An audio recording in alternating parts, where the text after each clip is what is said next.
नमस्कार, आप देख रहे हैं भगवाधारी और हमारे चैनल का नाम है सौरभ वर्मा ब्लॉग्स। आज हम भगवाधारी की बात इसलिए कर रहे हैं क्योंकि सरकार, आज की जो सरकार है ना, वो भगवाधारी की बात कुछ ज़्यादा सुनती है और उनके लिए कुछ काम भी ज़्यादा करती है। इसीलिए मैंने आज भगवा ये गमछा डाल लिया ताकि मेरा भी कोई काम हो जाए, कोई मतलब मेरी भी मंशा पूरी हो जाए। आजकल पता है देश में कई लोगों के चैनल बंद करवा दिए जा रहे हैं। न्यूज़ चैनल हो या फिर जो भी सरकार के खिलाफ में कोई बात आवाज़ उठाता है उसका चैनल बंद करवा देता है। तो सबसे पहले तो मैं सरकार से कहना चाहता हूं कि हम भी भगवा में शामिल हो चुके हैं, तो हमारे चैनल को आप बंद मत करिएगा। कोई गलती होगी तो बताइएगा, हम उससे पहले जो है सरकार की गुणगान कर लेंगे और जो है हो सकता है कि प्रार्थना गाकर उनका स्वागत भी करें। तो इसलिए हमारे चैनल के साथ इस तरह से कोई छेड़छाड़ नहीं करना, क्योंकि हम हैं भगवाधारी। भले ही हमारा नाम सौरभ वर्मा और हमारे चैनल का नाम सौरभ वर्मा ब्लॉग्स हो, पर अब आप गमछा देख के समझ सकते हैं कि हम क्या हैं।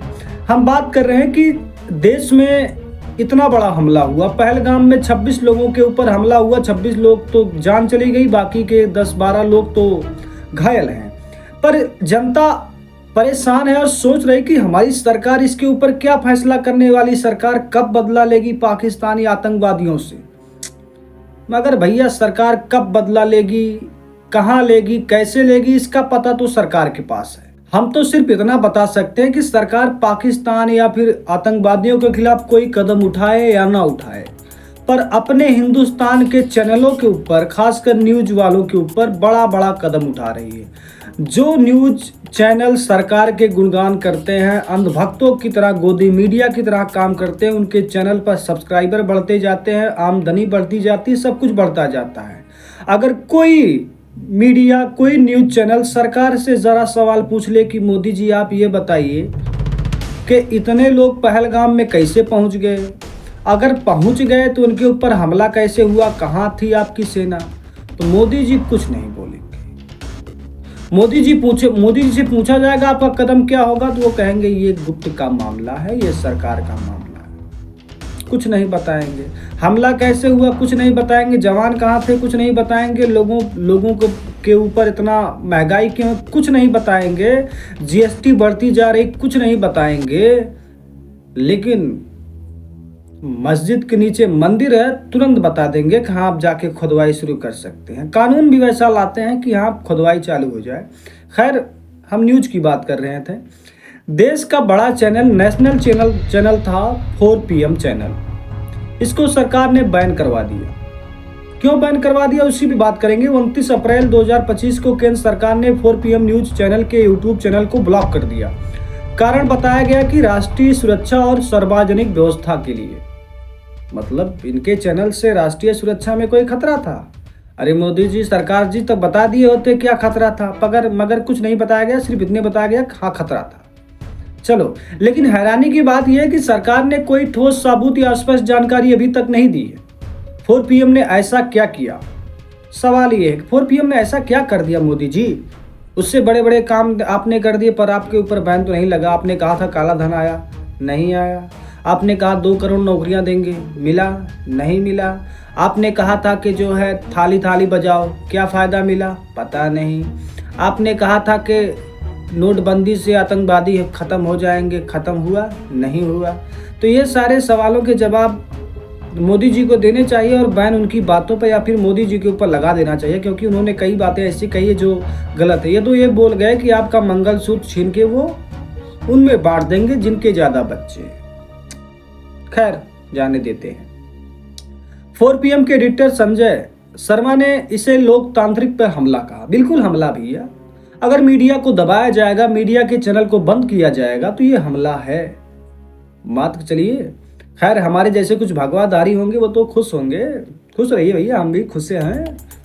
तो उनका कहना है कि सरकार से सवाल पूछना कोई अपराध नहीं है और वो अपनी आवाज को 4 PM यूपी जैसे प्लेटफॉर्म से उठाते रहेंगे। लेकिन सवाल ये है कि क्या सिर्फ एक चैनल को बंद करवाने से लोग चुप हो जाएंगे, खामोश हो जाएंगे? और क्या सरकार अब चैनल को बंद करवा के अपना दबदबा दिखाएगी? जहां उसको दबदबा दिखाना चाहिए आतंकवादियों के लिए, वहाँ तो अभी तक सिर्फ और सिर्फ मीटिंग चल रही, यहाँ से मीटिंग, वहाँ से मीटिंग, वहाँ से मीटिंग, ये मीटिंग, वो मीटिंग, पता नहीं कौन कितनी कितनी मीटिंग चल रही है। खैर, सरकार का मामला, मैं कुछ ज़्यादा बोलूँगा तो वो बोलेंगे तुम भगवाधारी नहीं हो, तुम झूठे के भगवाधारी गमछा लपेटे हो, लेकिन ऐसी बात नहीं है, मैं भगवाधारी।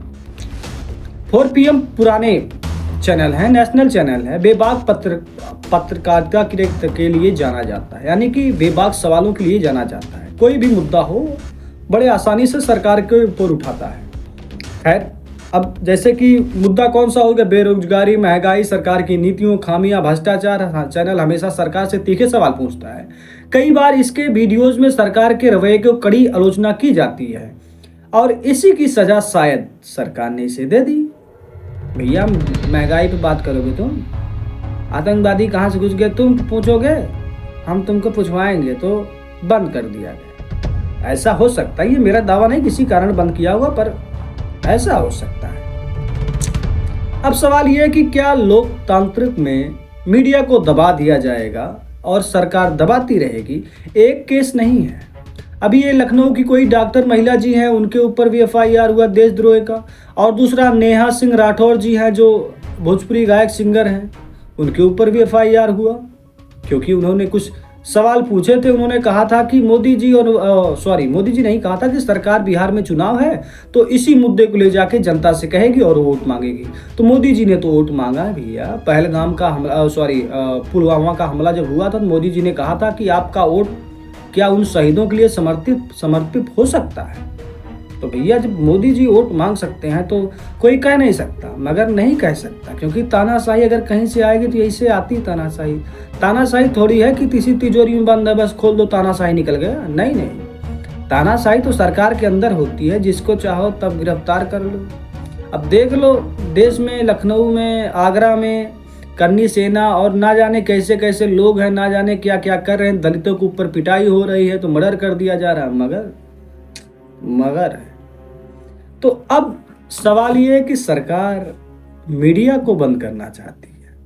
हो सकता है कि इसके बाद रवीश कुमार का नंबर आए, हो सकता है एक चैनल है दा देशभक्त, उसका नंबर आए, हो सकता है कि 1-2 और चैनल हैं, DB लाइव, उसका भी नंबर आए। मतलब जो भी लोग सरकार से सवाल और सरकार की आलोचना करते हैं, उनका चैनल तो मुझे लगता है कि बंद ही होकर रहेगा।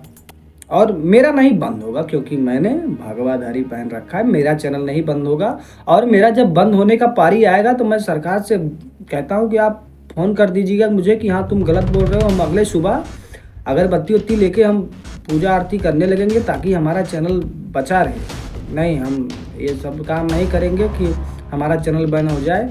तो आपके क्या विचार है, आप कमेंट में ज़रूर बताइए। और हमारा तरीका कुछ कॉमेडी और फनी में रहता है, तो हमारी बातों का कुछ बुरा मत मानिएगा, मगर तानाशाही ऐसे ही होती है। चैनलों को बंद किया जाएगा, लोगों को बंद किया जाएगा, जेलों में डाला जाएगा, देशद्रोह बनाया जाएगा, कुछ किया जाएगा, मगर आतंकवादियों के लिए सिर्फ और सिर्फ मीटिंगें की जाएंगी। कब होगा इसका जनता इंतजार कर रही है, मगर देखते हैं क्या होता है।